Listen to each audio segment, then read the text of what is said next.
Last night on The Flash, Barry and Cisco reopened a breach. The Star Labs crew found out about Hunter Zolomon, and then Zoom showed up, took Wally, and then Barry's speed. Oh, right, and then he kidnapped Caitlin.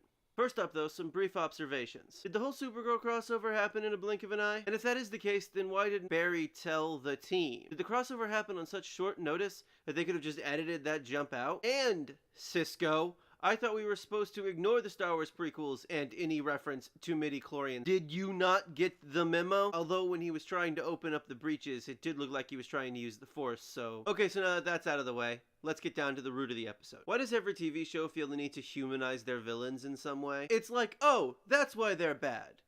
See, before I was wondering why they were bad, and now I know, and that somehow makes all the bad things they've done less bad. All because they had some tragic event in their past. Can't we just let evil be evil?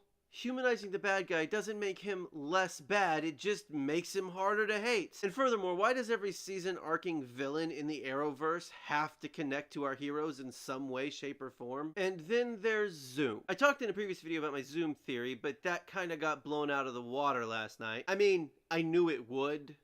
But still, this is why I don't like to talk about theories that I have. Why no one should. Odds are, you will be wrong. I still don't like the idea of Jay being Zoom. I accept it, but I don't like it. I think that using time remnants to explain away any plot holes created by Jay and Zoom is probably lazier than rehashing last year's storyline. At least Zoom isn't Earth 2 Barry or Henry, because that would have been awful. I really don't have a lot more to say about this episode. It sucks that for now, Zoom has won, but Barry will get his speed back. I mean, he did have it in the Flash Forward at the end of the Arrow season premiere. Although the Flash Forward could have taken place before this episode, but since Laurel's death has not been mentioned on The Flash yet, I doubt it. I'll probably anger some West Allen fans here, but Iris doesn't have to be with Barry just because Earth 2 Iris was. Or because in the future that probably doesn't exist anymore anyway. They're together. I suppose, though, that the biggest disappointment in this episode is that Barry didn't mention Luke once during Cisco's